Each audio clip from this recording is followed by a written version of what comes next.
At 7 o'clock, I'd like to bring this meeting to order. Please rise for the Pledge of Allegiance. I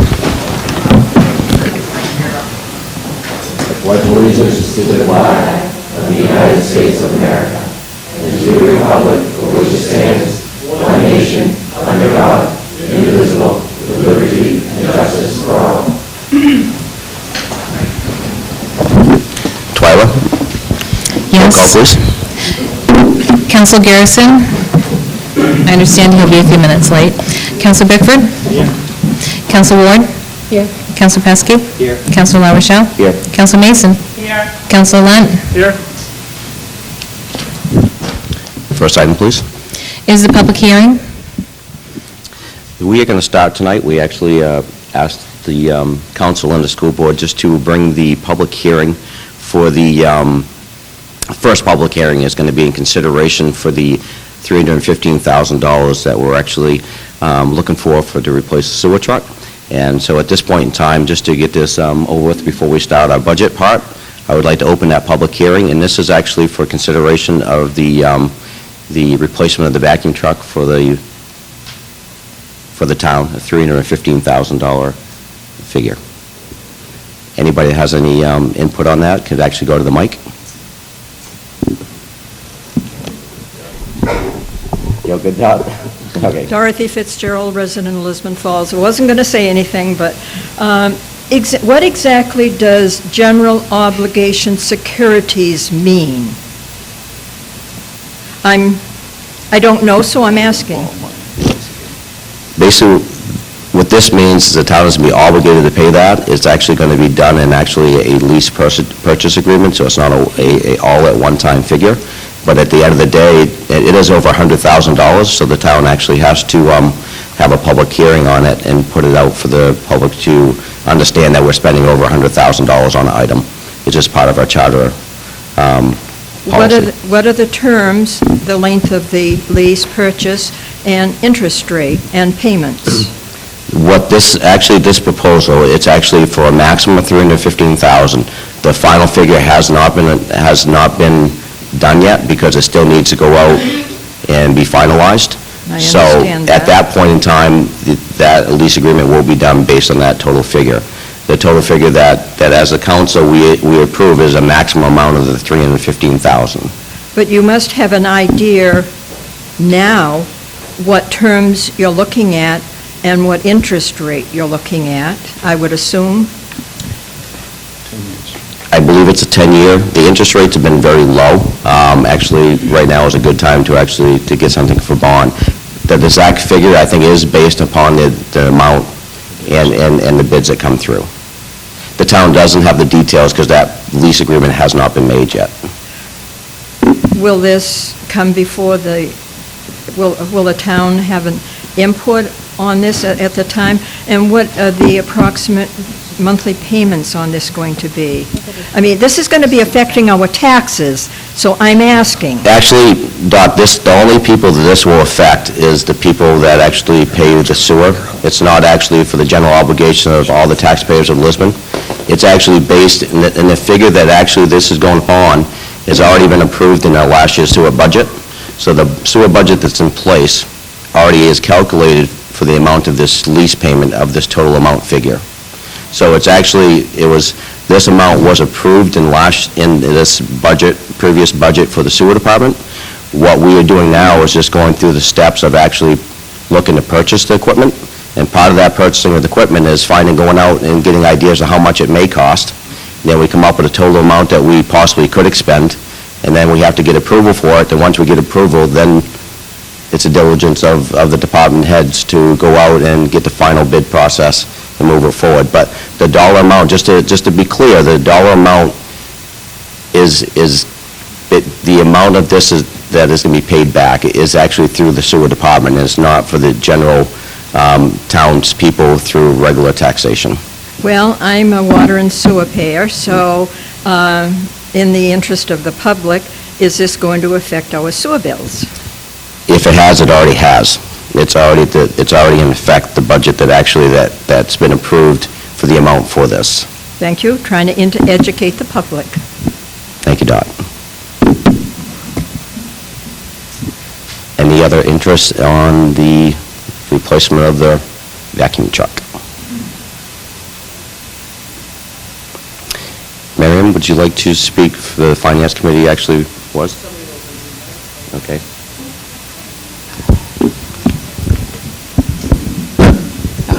I'm Mary Morgan Alexander. I am Chair of the Finance Committee. We had a presentation made to us about the purchase of this vehicle, why we need to replace the current vehicle we have, what it's going to be doing for the people, how it's going to be paid for.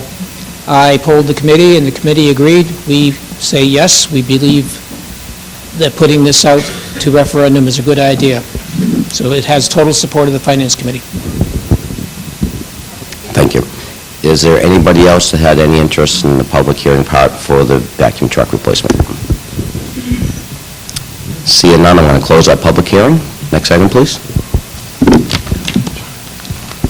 Is the 2013-2014 municipal and school budget public hearing? At this point in time, we're going to turn it over to the school department. I believe Rick Green is going to do his presentation on his budget. Thank you. Good evening. The budget... Oh, sorry. Let me get the lights here.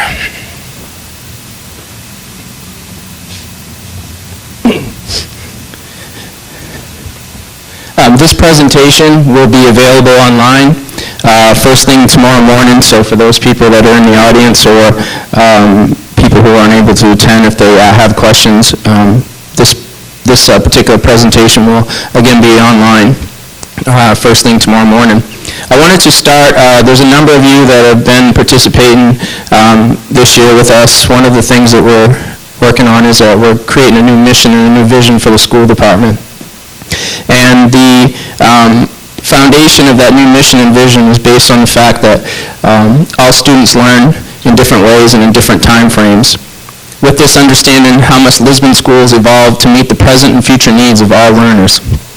And although simple, or I feel it's simple, it's been a very powerful statement because it's been driving all of our professional conversations over the last several months and discussions and even this evening, but discussions about the budget and everything, whether instructional or within the school systems, is all based on that new mission and vision. The proposed budget that I'll be presenting this evening is based on the preliminary ED 279 figures, and the ED 279 is the form that we received from the state Maine Department of Education. It outlines, and I'll go over in some more detail about it, but it basically provides us with our state subsidy report. So this preliminary ED 279 is actually on the governor's new budget proposal. For those of you that have been watching in the news, the governor has a proposal which it's in a lot of, there's a lot of legislation going on, whether they're going to accept that particular budget. But we did base it, this actual presentation and all of our budget so far based on that preliminary ED 279. The biggest impact that the proposed budget, the governor's budget has, is that there is the increase, overall increase in our general budget is a result of the additional teacher member retirement cost, MAPERS. And although our budget was increased, our subsidy was increased because there is money in there to cover the retirement costs for at least the first year. So I want to put that out there to you this evening because if this budget's passed and that money is not there next year, there's about $180,000+ that was added to our budget, which was put on local taxes as a result of that shift of the retirement costs. And again, I don't know how, they're talking that the state budget will not be approved until the end of June. But I want to put that out there for you because I'll probably be talking about it next year if in fact that budget is ultimately approved.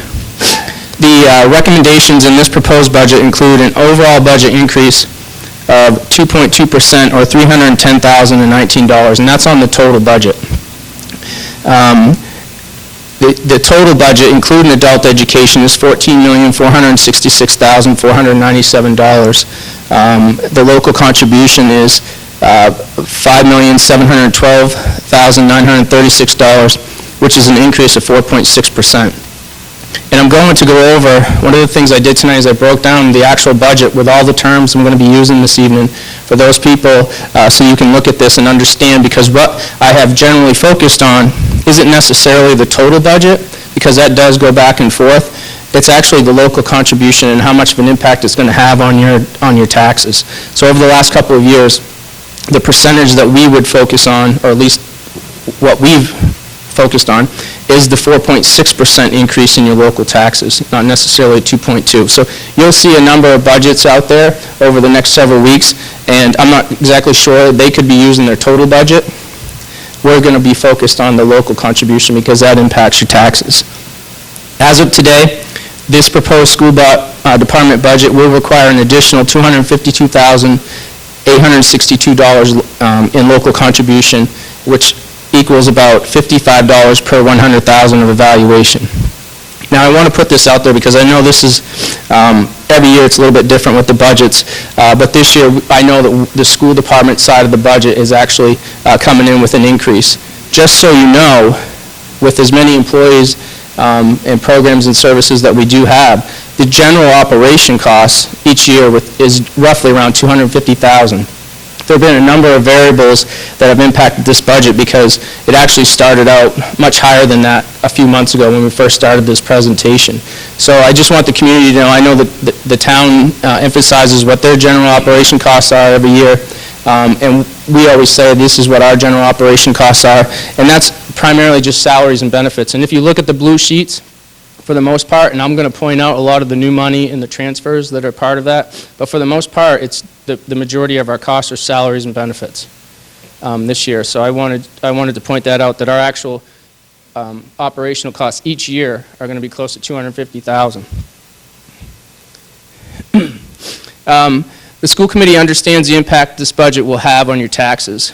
Knowing that additional cuts would need to come from a reduction in programs and services, the school committee continues to research cost savings through consolidation of resources with the town and other school departments. And we've done a lot of that with, we've had several, Steve and I have had multiple meetings over the last couple of years on what kind of resources that we could share, and we have done some of that.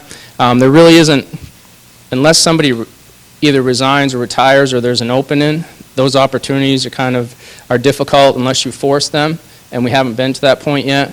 And I don't think we're really interested in forcing those types of consolidation. But as for other school systems, I have to say that over the last couple of years, school departments, superintendents are very more open to sharing resources, and it's something as simple as if we have a van transporting students from one program to another, we've actually offered or been in contact with other school departments, and we've been picking up their children, or they've been picking up our children. So we are looking at different things, and 4 years ago, those types of conversations never happened. So we're not the only school department that is looking at those, and we're actually, I know we have an increase of $252,000, but I know that if you look around different areas, even locally around here, you're going to find that the school department budgets are really driving or will be driving a lot of the local taxes in this area. So even though it is around a 4% increase, it's actually less than a lot of other systems. And I'm not making any excuses, but I just wanted to point that out, that as you see the budgets over the next several weeks, you will more than likely see increases much higher than that. The items that I'll be talking about this evening, I'm going to explain the total budget, the state contribution, local contribution. Capital reserve is a term and it's part of this budget, we actually created that last year. Curtailment, that's impacted this budget, and the undesignated amount has impacted this budget. And then there are still some variables. I will say, and I've said this before during our school committee meetings, that usually when we come to public hearing, there's a lot more variables still left out there. For instance, we've never had our insurance rates prior to this evening, and that's always helped drive the cost down. However, our insurance rates came in, and we did have a 0% increase in insurance, but all that did was counter other decreases in the ED 279 that came in, and the new figures actually decreased us by about half of that amount. So the variables are starting to become very limited. So I can't say that there, for any certainty that between now and time we go to referendum that there's going to be a big savings in our particular budget. The total budget is a combination of the state and local contributions. The total amount of this budget includes adult education, and I'll probably repeat that over and over, but I know when I first became superintendent, for whatever reason, the adult education was never included, and so everybody's numbers were different, and I know that I actually think my first budget presentation, when Steve and I were putting our presentations in there, that's when I figured out that the school department had not put the adult education in there, and obviously there's a couple $100,000 that's part of that. So the state contribution, just so you know, that we receive $8,314,762 for this budget. The local contribution, and that's actually an increase from last year, which is the increase to offset the MAPERS or the retirement costs. And it doesn't cover the whole thing, but it's better than nothing.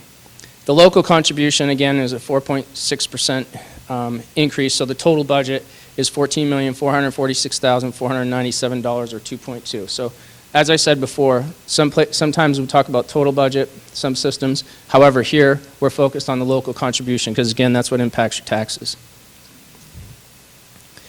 State subsidy is determined through a combination of funding formulas.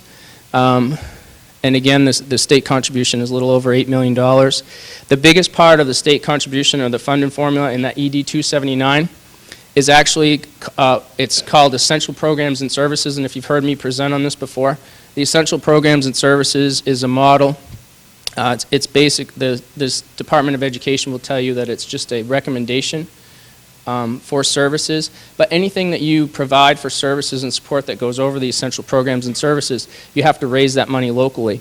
Now, for those that have been in this community for a number of years, you know that 3 years ago we had, or three budgets ago, when we had over $1.2 million reduction in state subsidy, we had to lay off a number of people. We based our layoffs and we based on our recalls on this essential programs and services.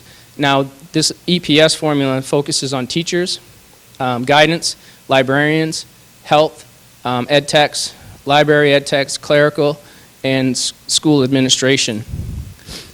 When you look at our EPS numbers, we're actually under in teachers by 1. We're over in guidance by 0.8, and that is actually was a clerical error where we put our social worker. Thank you. Our social worker. There's a little checkbox in the MEDMs that needed to be checked for special education, and we missed that, and so they were put on our EPS under guidance. So even though that says it's over, we're actually under by 0.2. Librarians were under by 0.7. Health were over by 2.3, and those are the nurses. And this community has historically always supported the fact that we have a nurse in each building. We've been open about that. We've known we've been over, but that is one of the areas that keeps coming up. Ed techs were under by 1.7. Library techs were over by 0.3. Clerical were under by 0.5. And school admin were over by 0.7.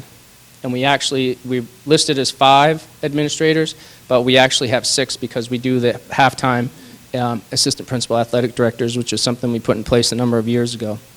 So the reason, a lot of times when the state, eventually we feel that once the state, once the economy comes around and the state starts, there's more additional money, because we're so close and we're at or below our EPS in a lot of different areas, we should benefit from that. And that's probably one of the reasons why we're coming in, even though it's on local taxes 4.4%, you're going to find that a lot of systems are coming in 8 and 12 and 14%. The amount that we're above, and I was asked this last night, and I think I'd said it was $800,000. The amount that we're above EPS has to be raised locally. That amount right now is $694,388. A really big chunk of that is athletics and co-curricular, because they only provide us with a limited amount of money for our athletics co-curricular. So that's probably 30 or 40% of that. The rest is nutrition. Nutrition is completely outside of the essential programs and services model. And we did have a decrease in enrollment of around 30 students, so that did impact the EPS number. The other part that I've had to explain is there's a transition amount that's part of the ED 279.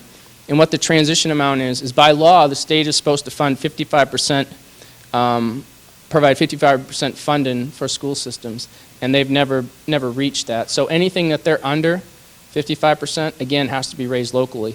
So that's an additional $287,143. So there's a transition amount and then the EPS formula. Again, the local contribution is the amount of funding required to be raised locally through taxes. I've given you that amount. You probably can't see this particular slide, but what it does is it gives you a breakdown or historical breakdown of the local contribution. When you look at the proposed budget for this year at $5,712,000, you can see that over the last 3-4 years, there's been an increase. But if you look back in 2005, 2006, you can see the scale at the top. We did have a number of years where the local contribution went down, but as you can see, because of a reduction in state subsidy, that local contribution has continued to rise over the last several years. And believe me, we do everything we possibly can to keep we've thought of everything that, there's been a lot of things that we put in place that have helped us save money. Even the fact that all of our employees, with the exception of the central office, have all taken, in the last 2 negotiated contracts, all have taken 0%. The highest percentage increase in the school system for this year, I believe, is 1.75. So we've done different things, and some of you may know about the vans and stuff, transportation. That's how we've been able to keep all of our co-curricular programs in place, is because we reduced the overtime transportation costs, and that was almost $60,000 per year. So there's a lot of things that we've tried, but I'm at that point, and I know I said it last year, that we're running out of things to reduce, and so it comes down to programs and services ultimately when we have reductions or need to make reductions. Next slide is a budget history. In here you'll see the total budget, and then you'll also see the state contribution, local contribution. So you'll see the 3. And again, we're not as high as it's ever been, but we're climbing on actually in all 3 areas. This is another important slide for those people who have access. You can see the 10-year history of our budget history. One of the things that we did last year to purchase a bus is we learned that you could create a capital reserve fund with your undesignated money. And what your undesignated money is the money that's left over at the end of the school year. If you create a capital reserve fund, you can use that money in the next budget season. And if you leave it in undesignated, you can't use it until the next year. So you can use, or after the next entire budget. So the capital reserve was actually established in 2012. This fund is intended for the maintenance of plant and minor remodeling. So what we did is we took money from the undesignated balance, we transferred it into the capital reserve fund, and then what we did is we moved the capital reserve fund to the facilities line, and then moved money from the facilities line to the lease purchase area, because you can't use it for buses. So even though that's what we put the money in there for, because the bus was $27,000, and instead of asking for new money, we used the money that we had left over and moved and did that switch so that we were able to purchase the bus. So this budget does include the use of the capital reserve fund to offset the amount of money for next year. One of the things I'll talk about that I'll include is the fact that probably December or January of this year, we received a state curtailment. And because of the lack of funding at the state level, they reduced our funding again by another $65,334. So not only did we lose the money this year, but then they took out the money for next year. So what we did is, because I knew that was coming, I actually froze the budget, thinking it was actually going to be a lot more than that. So because we froze the budget, we didn't make purchases, I had enough money in there for this year to move that money again into the capital reserve fund to offset the curtailment for next year. Otherwise, you would have to add that $65,334 to this year's budget, and that would bring us up over $300,000. That's a number that we're going to have to watch, because that money, either we're going to have to continue to find money in our budget to cover that curtailment through a capital reserve transfer, or you're going to have to make those tough decisions. A big part of our budget last year, if you remember, was the job stimulus money, which they gave us for a couple of years. It was about $180,000. We had to increase local taxes to cover those three positions. But again, this budget is built on the use of the capital reserve fund, $94,481. Again, the curtailment was $65,000. One of the things, I've already mentioned, this needs to be monitored. One of the other things that needs to be monitored closely, I'll monitor it, but I'll be talking about it, is the fact that the state is doing what they call a push. And instead of paying some bills this year, they're going to push the bills, or push the payments into next year to pay for bills from this year. So for me, what that says is basically you're going to lose twice as much money, because you're going to have to, not only you're not paying it this year, you're going to have to pay it next year out of next year's money. And so what's going to end up resulting is the fact that we're probably going to end up hearing from the state that we're going to receive another curtailment sometime next year. So even though eventually they pay that money back, there's a good chance that I feel there's a good chance that if they do push as much money as, I think they were talking $18 million. And again, that's nothing confirmed, but that's just the numbers we're hearing. Then that's going to cause some problems for next year. The undesignated amount is, again, the money that's left over for the school budget. When I first took over as superintendent, one of the many things I was asked or told was that we had to be careful of the amount of undesignated money that we were rolling over every year. And if you noticed over the years, and this is on page 1 of the blue handout, you'll see history. I didn't put them all in here. I just wanted to focus on the years that I've been superintendent. Each year I've been trying to utilize the existing money that we have in our budget to pay for different things, whether it's equipment, vehicles. We paid for the garage that's out behind the high school. A lot of the field improvements, anything like that, facilities, all the improvements at the high school. We're actually on phase 2, part 2 this year. But the money for our undesignated has decreased each year. And the problem is that this year is that we received notice late in the year last year that the state was going to take around $70,000 back because we didn't purchase, I believe it was buses or something that we had originally budgeted for, and so we lost that money. And so that hit our undesignated amount, because I was trying to bring that down about $50,000 each year, because I think it's dangerous to build a budget on undesignated, because there's going to be that one year that things aren't going to fall into place for you. I mean, I think we've been pretty fortunate and been pretty lucky over the years, whether it's through retirements or resignations. Things have always fallen into place for us, but it's a decrease. Our undesignated amount this year is a decrease of $126,644. So when just doing the math, when we started this budget, we actually had to add the difference in the $126,000 plus the $60-something thousand for the curtailment. So we have made, even though we're coming in at $252,000, I just want to emphasize, we have made a lot of changes to try to get this number down. But again, our undesignated amounts, Kathy gets pretty nervous when we get under 100. And so if we can keep it right here, hopefully from here on out, where we're not building a budget on that undesignated amount, we should be able, I feel, much better about that fact. And so we've been able to use existing money instead of new money. The increases that you'll find in those blue sheets, if some of you have looked at those prior to this evening and been part of this budget process, I've mentioned some of these. Because of some of the changes that we made, the page numbers are different. But I want to just point out to you all of the increases, and I went through this, and I'm pretty sure that I have the majority of the new money increases. And what that means is, instead of shifting money from one account to another, which I have another slide on that, we actually have new money increases in this budget. Some of this money is anticipated and would be a variable that I'll talk about at the end.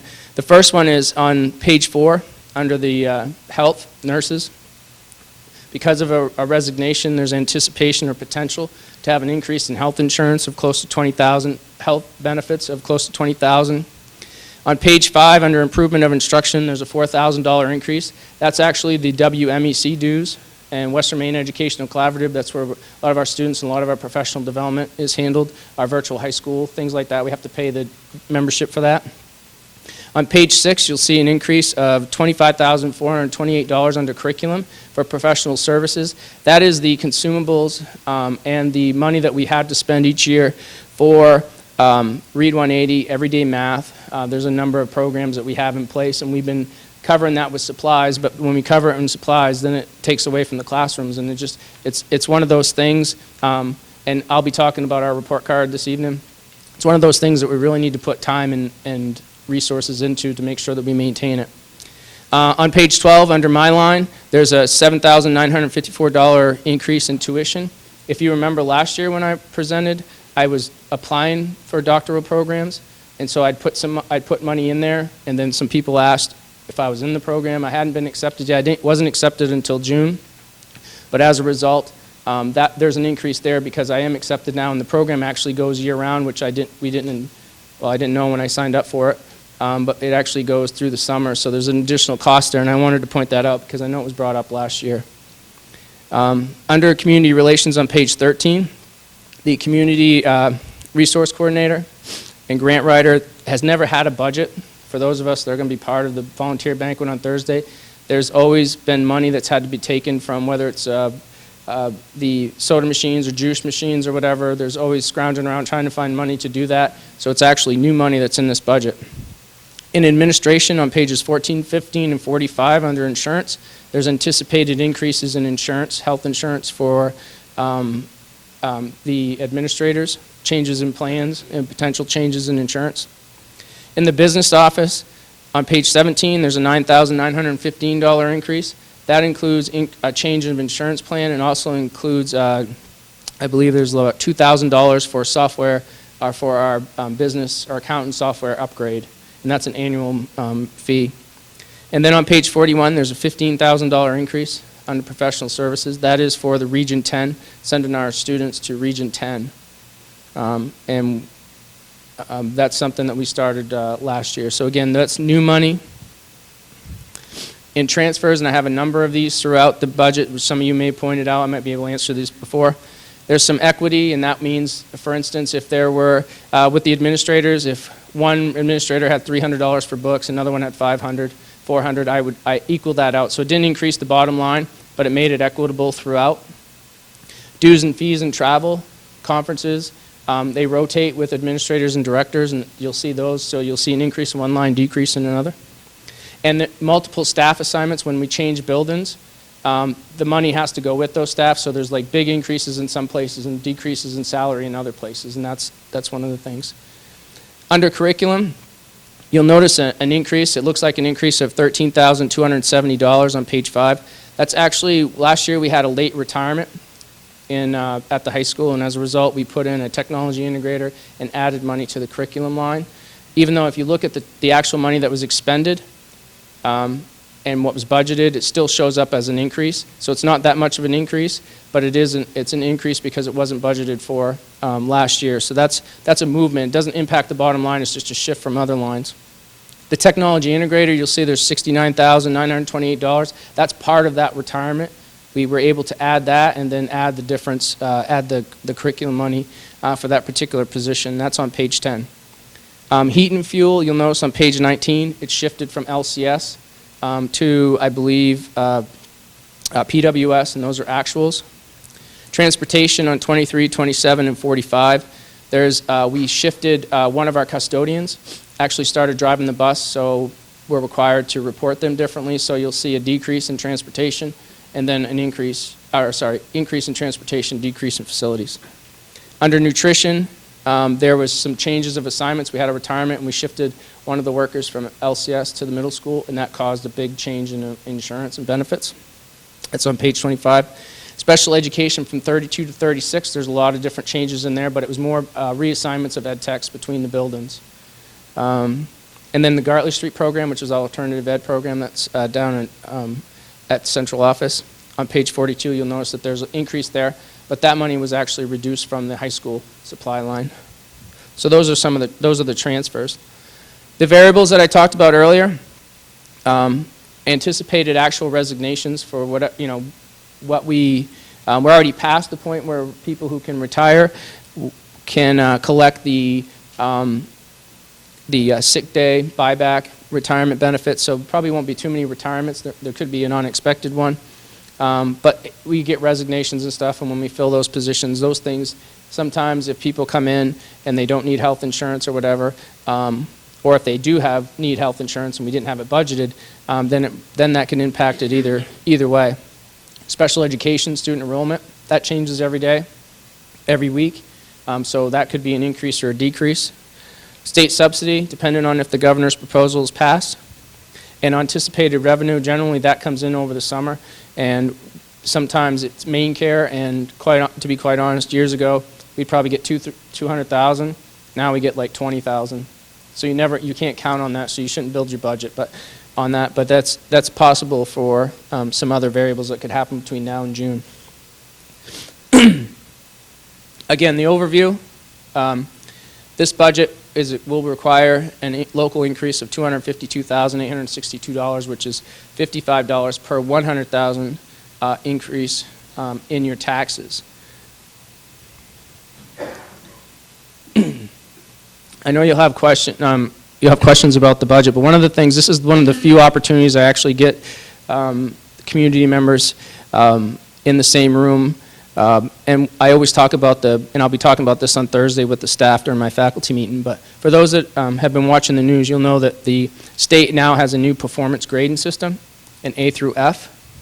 I received our report cards this morning, and this Department of Education A through F grading system gives Maine schools a letter grade based on a bell curve of specific school proficiencies, proficiency, progress, growth, and graduation rates. I really have only had about an hour in a webinar. They brought us in on Friday and then told us they were going to send this out on Monday or Monday afternoon. But in order there's a number of available points for each building. The formula is part of the sheets for all the parents. I sent out an email late this afternoon that actually had your child's school's report card on there. It's going to be released to the public tomorrow, but I wanted our community members to have it first, so if you saw it on the news, you'd be able to look and compare, because you're going to be in the same boat I am. You're going to be learning about how they came up with the calculations. They do have an A, B, C, D, and F points. To get an A, you have to have 350 or more points. To get a B, 300, C, 225, D, 200, F is less than 200. The community school had a total of 274.4 points, which calculated into a C. The middle school had 246.3 points, which calculated into a C as well. And the high school had 239.9 points, which calculated into a C. Now, on these forms that I sent home,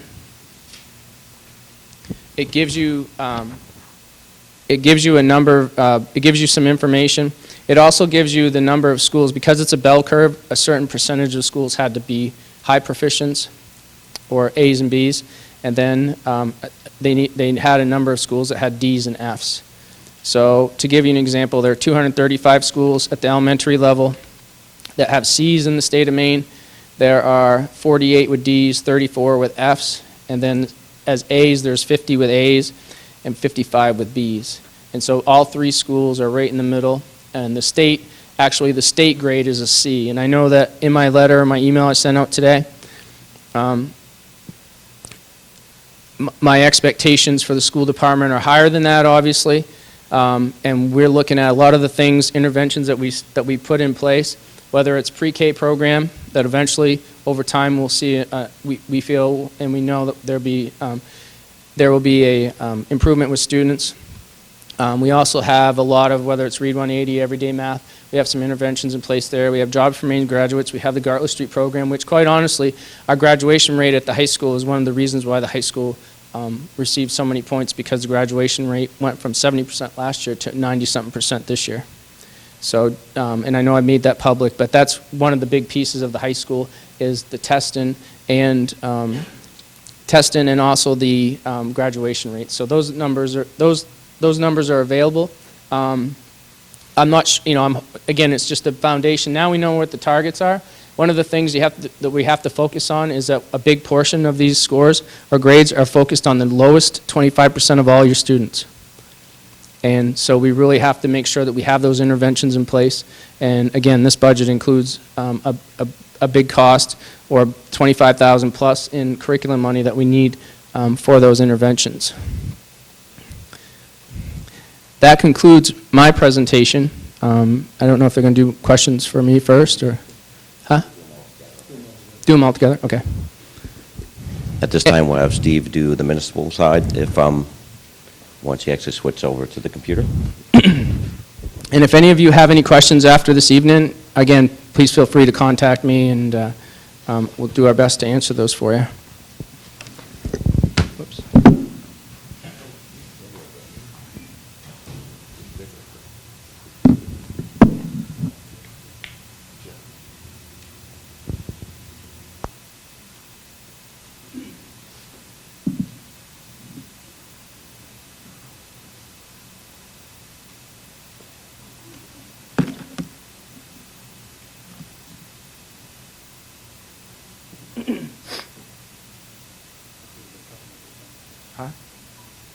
We'll start here.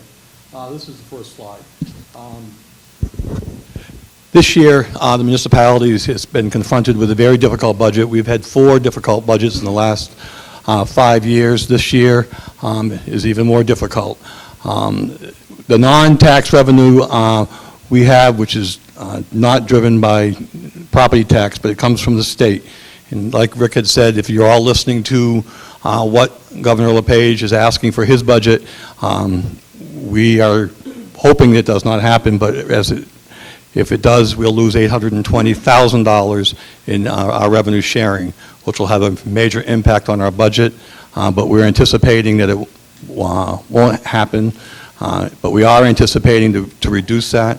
Jessica Malloy and I, she's the finance director, are trying to slowly wean ourselves away from the revenue sharing if we can, because we anticipate it may eventually disappear. Excise tax, we anticipate we're going to see a $50,000 increase this year. Also, we have a regional dispatch. One of the things the police department has done is taken in 3 other communities for dispatching, and we have an increase in our fees this year of $69,000, and that's been working very well. We have a decrease in some of our miscellaneous revenue sources and slight increase. But the total impact on non-tax or increase to our revenue is around $75,000 to $77,000. Last year, I think for what we had for a budget, we made some pretty good progress. We replaced a wood trailer at the transfer station. We installed a new stainless steel dump body at Public Works. We did some upgrading to our municipal fleet. We did quite a bit of work in replacing our PCs and internal software, and made Wi-Fi available at Beaver Park and in the sewer. We did some network upgrades in the town and PD. We did a backup server for a recovery disaster plan this year. Communication center was an upgrade, which is our dispatch center. That didn't cost $94,000, I think was the amount, was through a grant, which was the bulk of the cost, and that is fully operational and running well. The rest of it was miscellaneous furniture and things to go with that. We paved approximately 5.6 miles of road. That includes Route 196. We constructed 1,100 feet of sidewalk on 196. We finished the Fisher Road Bridge, which was a major project over a 2-year period. We did a new roof on the E.T. Smith Hose Company. We continued our MTM window replacement program. We try to get a couple of sections done each year. We budget usually around $54,000, and we still have 3 more sides to go. We have made major progress in cleaning up Main Street with Public Works doing sweeping, along with some new gateway signs. And if you've been in the library, you'll know that we have new air conditioning, and the children's room was remodeled, and it's made a real change in that. So we have made some strides, not what the council or I would like to make, but we try to do as much as we can with what we have for funding. This year, we start off always with the department heads making their initial requests. This year, it was $7,824,182. General government increased to $180,000. A lot of that is uncontrollable costs, our insurance, step increases, and Social Security and things such as that. Public safety requested $267,000 more. Public Works, $172,000. The Public Services, $33,000. Our county tax, even though it came in relatively flat, we had an $18,000 increase from the county for just PSAP fees. This is the first year that they have been charging for that. And our debt service reduced by $165,000. So we had overall a total increase of $462,931. That's where we started. And that is really to bring our departments up to where they should be in their capital programs, possible manpower, and other areas. The town manager's recommendation, I sit down with the department heads, and we go through the budgets and try to cut that back to what the council is looking for. My recommendation this year was $7,399,320. Again, we reduced our general government down to $82,200, public safety down to $82,000, public works down to $51,000, public services $12,000. The county tax decrease was a $23,600 this year, and the debt service decrease was $165. So my recommendation was $38,069 over last year's budget, or 0.52%. The town council this year, their recommendation, one was to maintain the level of service that we have. They were very, pushed that hard to make sure we did not decrease any service levels. They wanted a 0% increase in the municipal expenses. They did not want us to exceed last year, or the year we're in. They are hoping to keep the tax rate flat, and they wanted to make sure we monitor the revenue projections very carefully, because if the alternative budget passes and we have a loss in the revenue sharing and changes in the Betty and Better program, which is a business equipment tax returns that the municipalities give back to the businesses. If that does happen and we lose that $820,000 and then more if on the Betty program, the council has pointed out that essential services is public safety and public works. It could, and these are just could, we're hoping that this does not happen, but you would see a reduction in town office hours, in the transfer station, MTM, Beaver Park, things like that. And that's just the beginning, but we're hoping that that doesn't happen.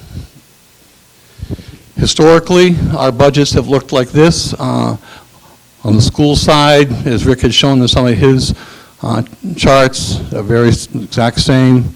They've gone up and down, and they've stayed a little bit up in the last few years, trying to hang on after dropping it considerably. 5 years ago, when I first came here, our budget was $7.4 million, and we still haven't even gotten back to that, and we've lost people in the meantime. So we've been able to maintain our level of service and do more with less. The Lisbon mill rate is over the last, since 10 years, it's stayed pretty steady at $25.25 per thousand. That was supplemented through use of surplus, most of it. They dropped it to 2 years in 06, 07, and 08, and it went back up in 09 and 2010 and stayed about the same. This 2011, 2012, there was an adjustment in your sales ratio as we moved into our reval. It dropped it down to $21 per thousand, and about 2 years in a row, and into the current rate where we are today is $22.26. If you look, and we always like to compare what other communities have, and you can see, if you can, pretty small print, the bottom where the town's names are, the 100% that you see that's 100% of the sales ratio. They are at 100% of value, market value. The only towns that are not, Brunswick is at 70%, Lewiston is at 88%, and Lisbon currently is at 83%. When we finish our reval, which is expected to be completed in 2014, 2015, we'll be up at 100%, and we expect the tax rate to drop a little bit. But we're within the ballpark if you compare to other communities where we are on the tax rate. If I break the budget down by departments, you can't really see the colors, but general government is 32% of our budget, which includes our insurances, all our back office, tax departments, assessing. Public Works is at 20.4% of our budget. The police budget is 17.8. County tax is 7.3%. Our debt service is 4.7. Public services is 7.2. Fire is 4.9. And then hydrant rentals is 5.2, and that includes our street lights as well. And then miscellaneous things are 0.5%. And again, most of this is all people-driven.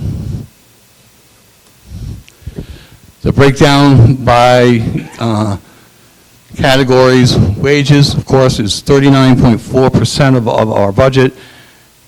We provide services, we provide people. We need people to generate those services. Our insurance and benefits is 15%, and a lot of those uncontrollable costs that we have no way of affecting is $140,000 this year increase that we can't change. Our supplies is at 7.3%. Equipment and capital, 6.6%. Hydrant rental is 3.9% of our costs. Repairs and maintenance, 3.9%. And professional development is 0.06%, so that's our smallest amount. And a few miscellaneous other items at 1.5%. This is how we spend our funding. If we look down the road and look at debt reduction, this is mostly paying off our bonds.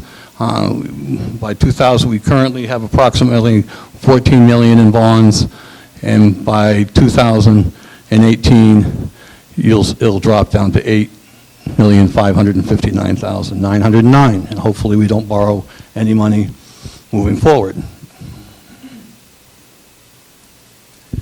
Again, planning for the future.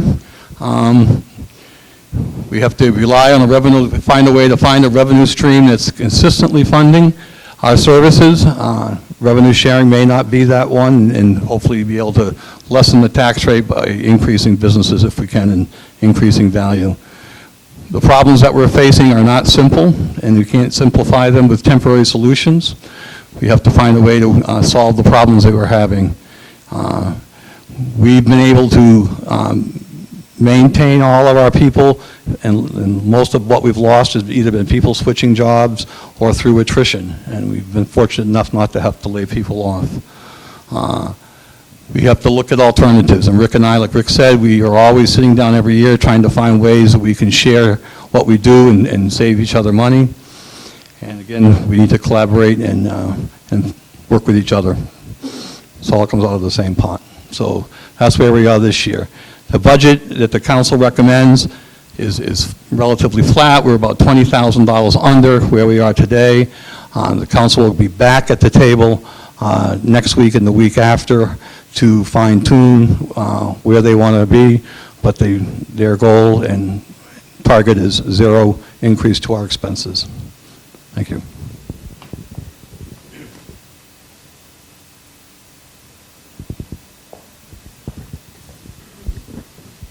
At this point, what we'll do is actually open a public hearing. As typical, the rules usually apply that if you are going to speak, you would need to come to the center to the microphone. Please state your name and where you live. And everybody, hopefully we can actually kind of allow everybody to have one turn to speak before you come up to the mic a second time. And we'll just move forward and try to answer the questions, whether directed to the school, the municipality, or both. We do whatever we can to try to answer them the best way possible. So at this time, I'd open the public hearing for anybody that would like to come to the microphone and present a question.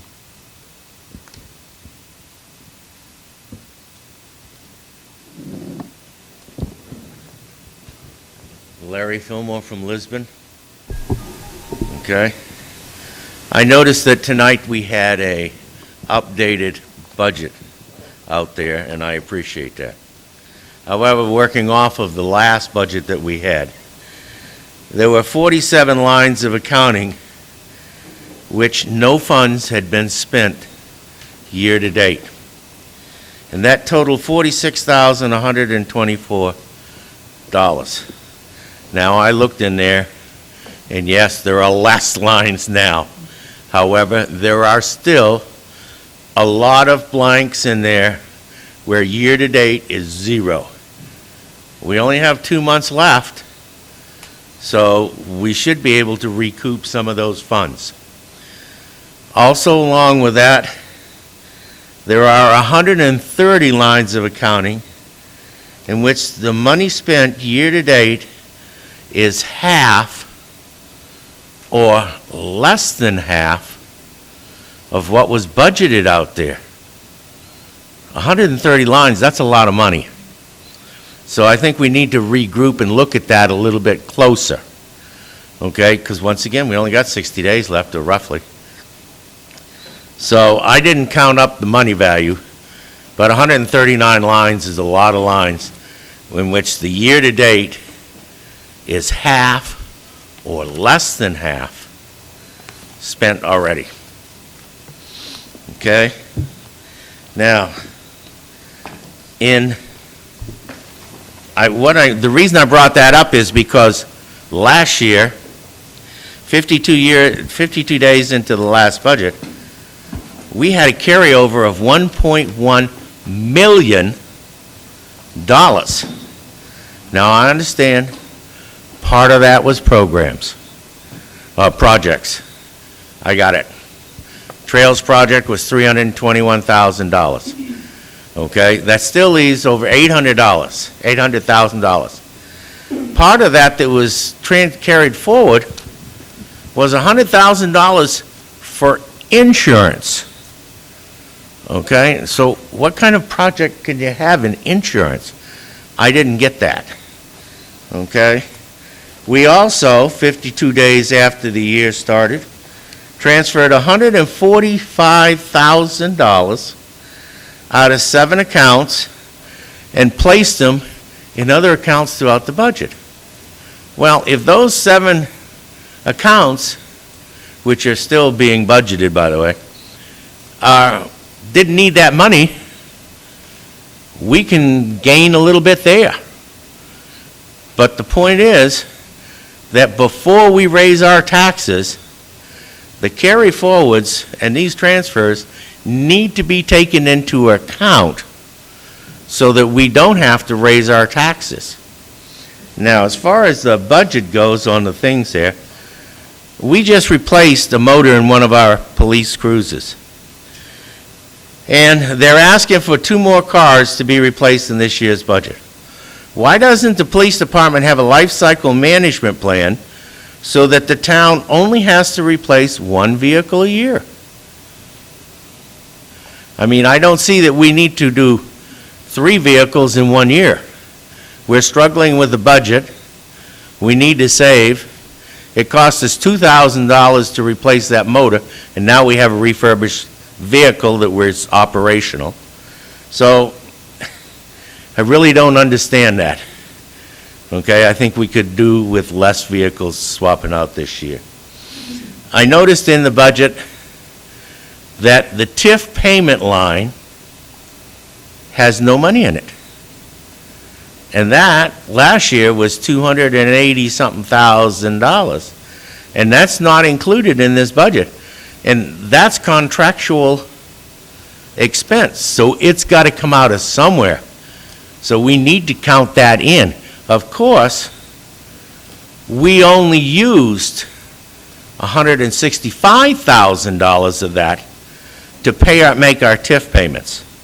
So it was inflated by $83,000, which was transferred out at the beginning of last year. Okay, so there's a lot that needs to be looked at in there where we can save ourselves some money. Also, there's no pay increases this year, which is fine with me, but I don't want them being added in after we have this public hearing, okay, and the people not know about it. If we're going to do it, let's be upfront with it and tell us what's going on. And the last thing I have is, when are the people going to be able to vote on the municipal budget? We've asked that for the past 3 years, and we've got zero done on it. So we need to look at that. Thank you. I'll answer the ones I can, Mr. Fillmore. As far as the budget process, this year, as like last year, and in the last 5 years that I've looked at the budget, every line's looked at. And I think Dylan this year actually highlighted every line that actually had any increase or wasn't 100% expense. And I think Dylan actually did a good job this year doing that, and we've done it in the years past, and the other councilors actually look at it quite hard too. The budget is scrutinized, and there's no fluff, there's no extra. Pretty much what you'll find is this year more than ever, we're scrutinizing every line to find out, going back to a 4 or 5 year history, exactly what we have expended out. So we know where 100% of that expenditure is going to be just on the history. As far as the police cars, I think police chief is probably nervous not back there, not to yell out, but we do have a capital replacement plan for our police cars. The downfall is we've taken money out of it every year, so we've actually shortchanged it. That's the reason that we don't actually have the police cars in place we should. We actually had a plan that was put together some years ago that if we would have continued on, we would have been just replacing fewer cars every year, but when we take money out of it because we don't have the money to do it, it leaves us with older cars to the point where we start losing engines and transmissions like we have in the last couple of years. Replacing 2 cars this year will still not even get us on track to where we should be. So it's same as the school with the school buses. You know, we hope to keep our capital plans going, but every year it's a low-hanging fruit, and it seems like easy money to pull out of the budget, but eventually it catches up to us. And, yep, and same thing with the fire department. We actually have a capital plan for the fire department that was put in place some years ago, and it's a very smart plan. As a matter of fact, even with the school, sitting on the facilities committee, one of the things we talk about is pay-as-you-go. You know, let's keep money aside, let's fix things as they break, let's try to make a good plan so we're not stuck with some big bill in the future. The fire plan is an awesome plan. The downfall is that we've been short funding it for the last 3 years, because at the end of the year when it comes to the budget and we look, either we got to raise taxes or limit the amount of taxes we got to raise, that capital plan seems to be an easy place to pull money out of. And it's short-term thinking, because it really is, because at the time we're actually trying to save a little money, but eventually it's going to cost us a lot. Luckily, we actually have a good staff. We have good department heads that work on this. We are getting a lot more out of our equipment now than we ever did in the past, and part of that is smart planning. I wish we could keep our capital plan going, and as you look this year, there's been many discussions with the idea of how we are doing police cars and setting up a plan that we do not disturb, that just keeps rotating through, so we don't look for extra increases or 3 cars one year or 2 cars another year, to try to just keep it rotating so we have safe police cars that is not actually increasing our budget every year. It's tough to do because, let's face it, if you're looking at laying off a person or taking money out of the fire budget seems real easy because no one complains about that. At the end of the day, they will when we need a new fire truck, but same thing with police cars. If you're looking at taking a patrolman off the street or not replacing a police car, it seems easy not to replace a police car.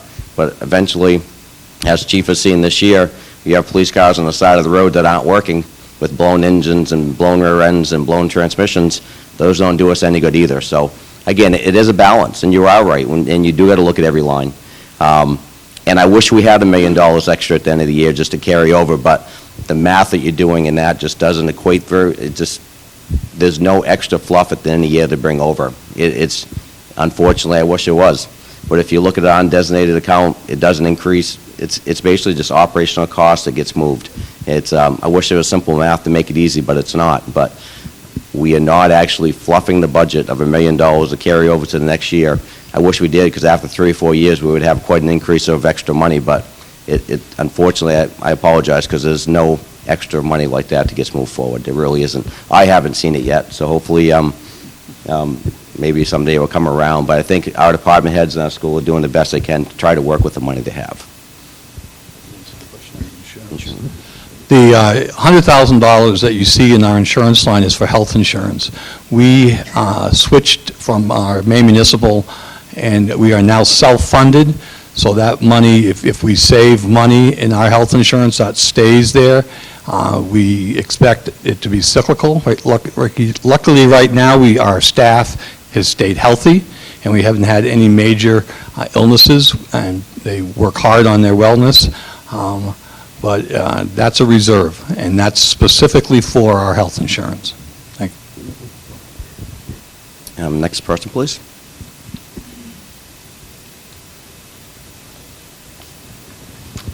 I'm Don Fellows from the Lisbon side of town.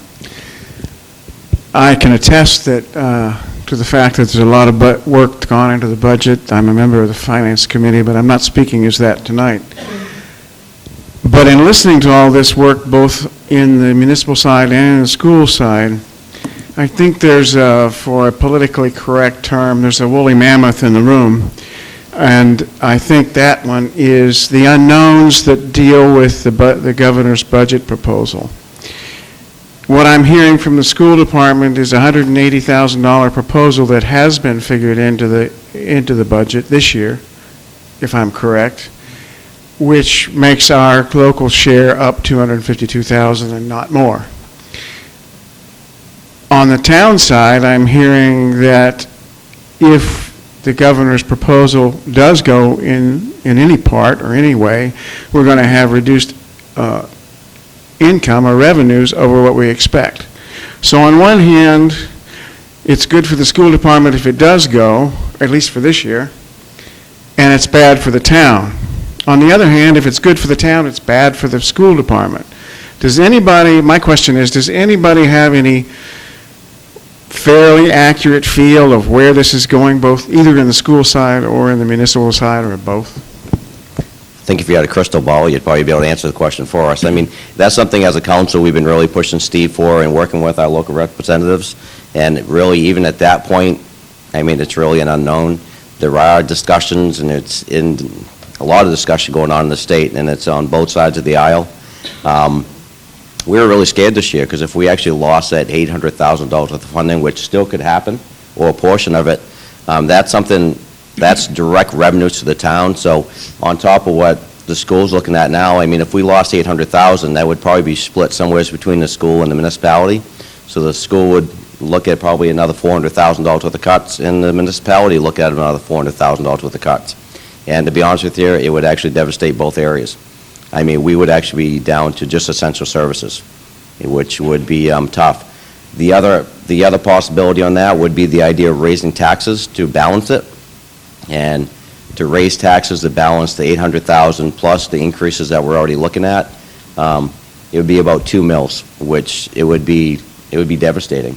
So I think at that point we would have to look at some medium ground of how we actually split the idea of reduced services with the idea of raising taxes. And we've been paying close attention to it, but there's no one at the state level right now that can actually give us any guidance on where we'll go. There's a lot of talk. The downfall is what I think everybody needs to pay attention to is it's when you save money at the state level, it gets transferred down to the local level. So it's really not any cost savings, it's basically cost shifting. So what you wouldn't pay in state taxes, you will pay in local taxes. It's basically what it comes down to. So, and that's my opinion. I mean, it's tough to figure. Not only with our regular budget this year, we had Steve look at what the potential impact would be as if we actually did lose that revenue. And to be honest with you, that's why the council this year got so particular on the idea of staying at as a flat level as we could, because just staying where we are was going to be a challenge, but the idea of finding that extra would be almost impossible. I mean, it would be definitely a reduce in services, there's no question about it, at all levels. So, you know, we were tried at this point in time, we feel kind of fortunate just going to a zero. I know it's really It's not where Steve wanted to go, it's not really where our department heads wanted to go, because they're always looking to maintain and improve. And this budget that we actually kind of asking for this year doesn't do that. It actually just kind of backs us up to where we were last year, which means a reduction. But I think the only way you can plan for less is to try to maintain where you're at and try to hold that ground. So as we move forward, I mean, this year's budget isn't over yet, but the council, I think, is proud of our management and our department heads to work with the numbers we had, and I think showing us kind of encouragement that we can maintain where we were last year. And the downfall is maintaining where we were last year would be easy if our revenues stayed the same, but our revenues keep dropping. You had mentioned the Finance Review Committee, which is going to have a real important part in the next couple of years, because one thing that we know moving forward today and moving forward after this budget is the town and the school has an increase of expenditures every year. So think of your own budget having an increase every year. On the school side, it increases about $250,000 without doing anything. We're just saying to operate the next year, it's about a $250,000 increase. The municipality is right just under 140. So if you look at the two numbers, we're just shy of $400,000 a year of extra expenses to maintain our base level. The downfall is that we live in a town that's actually not getting any newer. So our evaluations or our revenue is actually maintaining and dropping down. We actually met the other night as a council with Bill Vantino, which is our tax assessor. This year, we're looking at losing just over $1 million worth of evaluation on personal property. So that's that much less. You know how many houses we have to build in town to equate to that $1 million of lost revenue? And this is forecasted out for the next 3 or 4 years. So in the next 3 or 4 years, we're guaranteed to lose revenue and increase expenses every year. So, I mean, if anybody was doing their home budget, they would actually try to figure out how they can maintain that. You can't keep your same level of expenditures if you know your revenue is going down. And that's not even equating into what the state might do to us. So that's just base level. So, we actually implemented this year a Finance Review Committee to work outside of the school and the municipality to actually come up with long-term planning on how do we get to next year and just don't go, oh my God, we have not enough money, but to try to plan for that. And it's tough, and I think the school's done a really good job, and I think the municipality's done a good job, but it's just hard every year because I think 101, if I asked any one of you if you really could afford more property tax, you'd probably say no, because most people do. Most people are willing to do it, but you just wonder where it stops. And every year we have to come up with a decision that we're going to give you less services and charge you more for it, which is a very tough thing to do. But again, as Don said, we wish we could have that insight. We're just hoping the state maintains this year, along with the school. I mean, the unknown. I think one of the things that we kind of know our budget. Rick, have you actually even got last year's budget approved yet from the state? No, it hasn't been approved yet. Yeah, so they're working on a budget that hasn't even been approved from last year. So talk about unknowns. I mean, it's really really tough to work with that.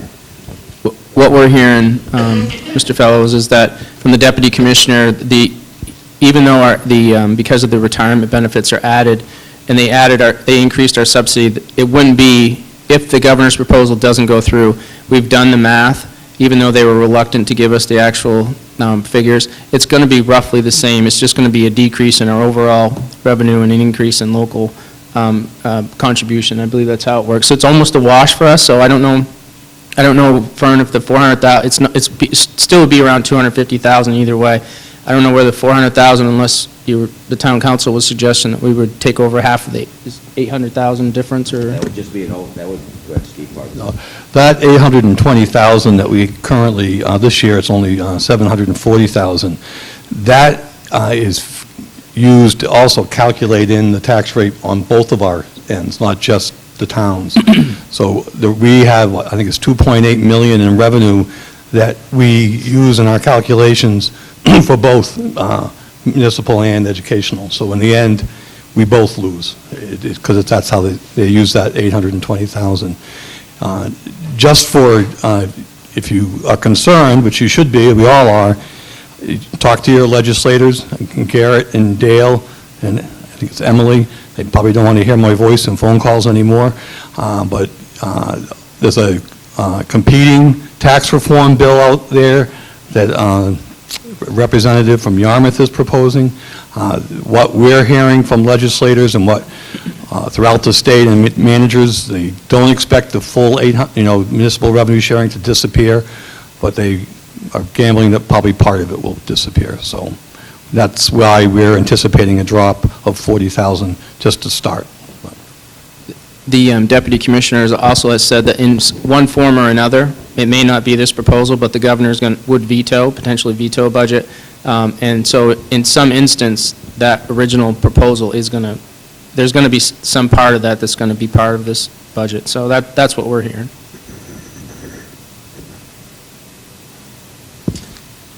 Anybody else to speak for the public hearing?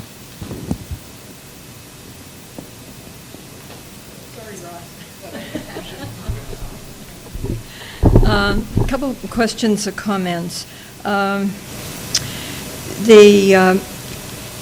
When I was at the last council meeting when Bill Van Tynen spoke on the revaluation, how complete is the revaluation now? I mean, he spoke, but he really didn't say. All the land values are in the system. He's been working on commercial on a regular basis, but he still has a lot of residential to do. And they've picked up speed, they've added more people, so you'll see more people out in the field from his group. But he's got another year, at least another year worth of work. We contracted 4 years at $80,000 a year, and you're saying now that we're going to be adding another 1 year for another 80,000? No. No, the amount of dollars has not changed and the amount of time has not changed. It will be done within the time frame that we requested and he has a contract for. But he still has more time to go on that. He's not done. When, in June, the town is going to be voting on the school department budget, when is the town going to be allowed to vote on the town budget? The council has worked on that, and it's actually, we had quite a few meetings on it. There was a lot of discussion on the legalities and how that would be done, and we actually went through, and from opposition on both sides, actually was not able to move forward with it. At that time, there was a council that actually was trying to work to try to make it very publicized on what the options would be for the public to actually do that and how they would do it. At this point in time, unless something was to come up differently, I can't see the council moving forward to get any change to actually make that happen. From the discussions we had and from the opposing views of legalities on how it would work and if our charter even was originally designed to make that process possible. There are towns in Maine that are voting, that do vote on the municipal budget, and I don't see how it can be so difficult to, we used to go to town meetings, different budgets were brought up article by article, they were discussed and voted on. I don't see how it would be so difficult to do something on a ballot that would allow the public to vote, say, on the police department, the public works, the library. I just don't see how, not on the budget as a whole, but if they want a reduction in the library, vote no. Vote they want it lower. Vote they want it higher. How can that be so difficult? The people have spoken. The people want it, and you are not listening. I disagree, Dot. I think we were listening. I think we've worked quite hard on it. We actually got to the point where at the impasse came is when we were actually approached by members of the original Charter Commission that went into detail the legality of it, saying that we would basically have to rewrite our charter to allow this to be possible. And part of that would be making a charter commission, which could totally rewrite our charter at that point in time. It's not as simple as saying we would like to do it. If it was, the process would have been a lot easier. And there's no one that's actually holding it back. And at this point, we're going to stop this conversation because it really doesn't have to do anything with the budget presentation that we have tonight. So unless it's a direct question for the budget that's at hand, not the potential future budget, how it's handled, but besides that, we have to move forward with just the questions on this budget.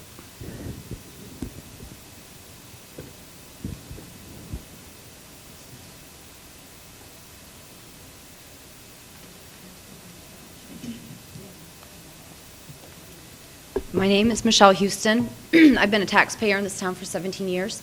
I'm just curious, a few months back I noticed these really beautiful signs at every entrance of our town, and they're granite.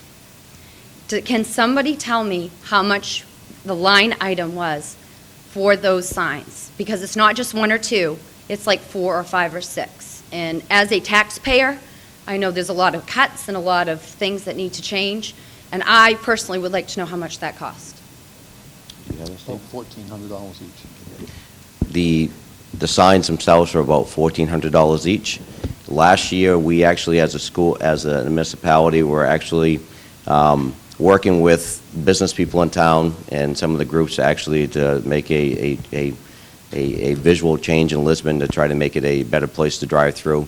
We're looking at all the gateways, and that was one of the things that was kind of looked at as a priority to move forward with, to actually allow people to know what town they're coming into and to try to do it in a kind of a decent way.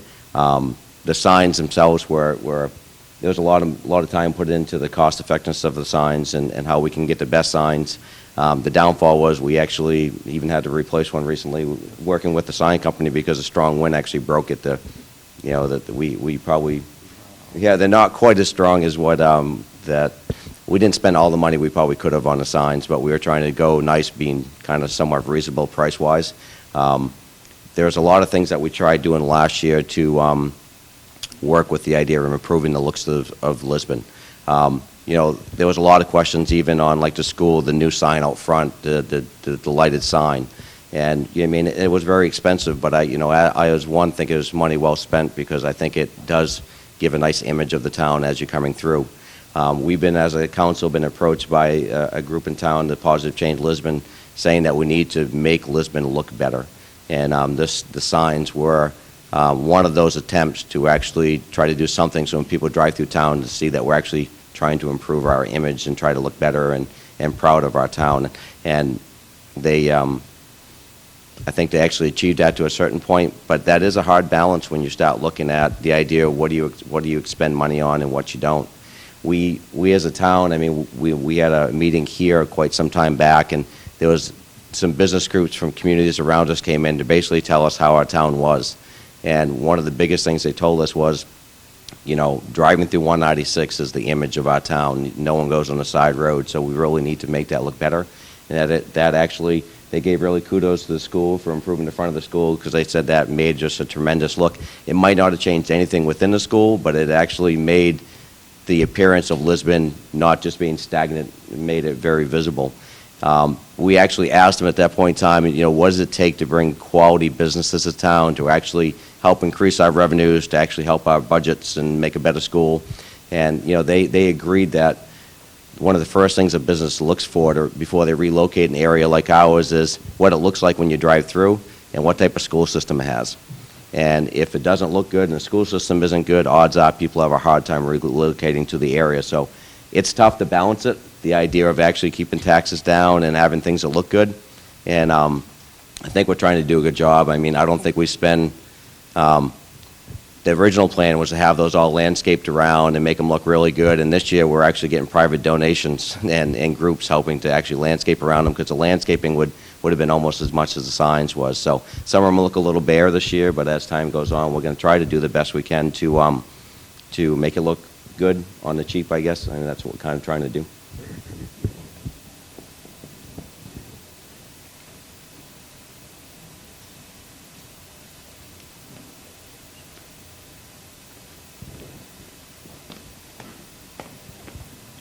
Norma Wells, Lisbon. Rick, you can put it down. I've been waiting 2 years. That's what we say, oh no. They all know the answer. You kind of answered this question tonight, but it's still a concern of mine. The governor is proposing all kinds of ideas up there in Augusta, and nobody seems to know the answer. From what I understand, this is the only public hearing that you're going to be holding on this budget tonight. In June, we go to vote on probably the numbers presented to us on the school department. You made a statement, Steve, that if revenue sharing is cut, if I understood you correctly, that it would be shared both ways. But yet, we're going to vote on a school budget possibly without knowing those numbers. So I'm kind of questioning the process, because I'm quite concerned. I don't want to see either side cut. I think that both of you came in with great budgets tonight. I very much worry about our students in this town and not wanting to see programs cut in our schools. I also don't want to see them cut on the town side. So what is the process for you and presenting it back to the town if these items are cut after June 11th, or June, whatever the date is of the vote this year? Hopefully it's before the end of June. The process will be, once we have a realistic number, and say it's 820,000 or 740,000, what we're budgeting this year, the council will have to sit down and give direction on what they see as the level of service that they want to provide to the citizens of Lisbon. And then if they can make that decision, then the department heads will go back to the drawing board, and there's some numbers floating around on a spreadsheet that how we might get there. And the department heads go back to the drawing board, and we'll have a target number that we have to reach, and we'll come to a consensus and bring it back to the council. And I am sure that the council will ask for another public hearing to bring that. If there's going to be a dramatic cut in services, I'm confident that there would be a second public hearing to introduce where those changes are going to be.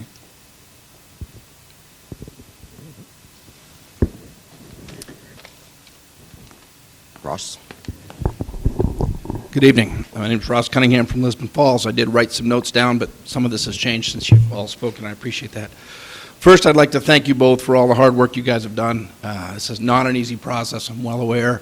In the last several years, we've made some great strides forward in Lisbon, and these two groups on the stage have been a big part of that, so thank you. As you know, I'm a member of Positive Change Lisbon, but I am not here with them. I represent my family, and that's it. Okay? It's clear to me that everyone here, including myself, would like to not see a raise in our taxes. We all have things we'd much rather spend our money on, but the way I see it, we have two choices. We either increase our revenue or cut our expenses. Well, if we reduce the expenses, supplies is not something we can cut. You've already mentioned that. It's all services. That means reductions in all the departments, police, fire, public works. You can close the town office a few days a week, as you mentioned. You can reduce your access to that. You can reduce the arts go first, right, Rick? They go first, and then you start talking about sports. That's okay, you don't have to answer. You can reduce the police patrols and possibly raise the crime rate, and you can cut back on public works and have road problems. And finally, you get to the point where the fire department is waiting on someone to come from Topsom to help us out because we're short. Option two, however, is to raise revenue. Now, one way to do this is to increase the number of businesses and residents to our town. This is not rocket science. We all know this. The best way to add these additions to our tax roll is to attract residents and businesses by investing in our schools, our roads, and our infrastructure, and all of the things that improve our town. Now, when we do that, the pie gets bigger and we all get a smaller slice. That's the way this works. Big companies come in, other people come in, and they help support that. It's not an overnight project. It's a long-term commitment, and it means a commitment from all the folks on this stage and all the people in this audience. This plan has worked in towns like Topsom and Bath, and those folks have seen an increase in their tax rolls, larger numbers, bigger budgets. To the audience here tonight, we need to make a decision. Are we going to go forward, or are we going to go backwards? If you choose to cut services, then you don't get to complain when the roads aren't sanded. You don't get to complain when the dump is closed, and 10 years from now, when the next generation has left town, you don't get to complain because you're now paying a bigger part of the pie. If you choose to go forward, you can pay your fair share now and maybe a little more, invest in our town, envision a brighter scenario where we have some full storefronts and vibrant neighborhoods. I know I'm not alone when I stand here and I say I want to live in a Lisbon that I'm proud of. I don't want to keep going backwards. I understand that times are tight, I get it, but when we cut everything, we take a step backwards, and it's not the right path for me. I do ask that all of you on the stage find input from everybody in town, not just the folks who have the free time to be at the town hall. Get it from everybody. I know you tried tonight, not a big turnout, I'm pretty disappointed, but you got to get that input. And if the town supports it, please take a step forward, not backwards. We're hoping this year not to cut, but actually try to maintain our line of where we were the previous year. And that does mean cutting because we always are doing more or less, but trying to maintain the services. Last year, we did look at all the roads, not roads, the way of saving money, meaning that, cutting the library days, cutting the town office days, and a lot of those really didn't seem viable to the people of Lisbon, There's been many people that come up to me as chair and said, how come you are not forcing the school to come in flat? And I think the biggest thing is that we actually have a school board that works really hard, and it is really important to actually have a very, how would I say it, a school system that people would be proud of, and part of that is not reducing it, but actually improving it, and I think we've seen that. And I think as a town, we just got to try to find the balance moving forward of how do we actually make things better, but not actually make people want to move away because our taxes are too much. And that is the hard balance, because there's many people in this room that would feel, saying raise my taxes $300 if you need to do whatever you need to do. But there's a lot of people that we speak to as council that really have a hard time paying what they're paying now. And the last tax increase, we definitely got a full ear of how it affects a lot of people, and it's tough. If we could actually just have a tax system that the people that can pay more, and the people that can't, don't, that would be great, but unfortunately, it's not the system that we have, so we try to do the best we can. As a council, we are moving still forward with our budget. I know the department heads that came forward with a proposal that I think that, is going to work for us, meaning that if our revenues are staying the same as what they are, which would mean pretty much the municipal side would stay flat. We wouldn't lose any services. We're not going to improve the capital. We kind of wanted to. There are some things that we'd like to change, but this year, all in all, the services of the town would maintain the same, and no one would see any differences. I think our biggest concern is moving forward with a good plan to actually use money smartly and to try to bring people to town. Because it is something, as Ross said, the only way that we move forward is to get people here and actually generate more revenue. And from the school side, do you have any final comments or concerns, or? No, just that, again, we've worked really hard on the budget, and I know that there are some variables left, but I wouldn't be surprised. I think Norma had mentioned that probably when we go to referendum, that number is going to be pretty close to that, unless something happens over the next couple of months. It could, but I'm expecting that at some point, the governor's proposal, there's going to be a portion of that that's going to be approved, so we'll probably have to have another hearing. We'll be in touch, and hopefully as we move through, please pay attention to, we still have meetings coming up for the budgets, and we'll be talking about these in regular council meetings and workshops. And if there's any major changes, we will definitely be informed and hopefully have another public hearing if necessary, but I hope we don't. Thank you very much for coming.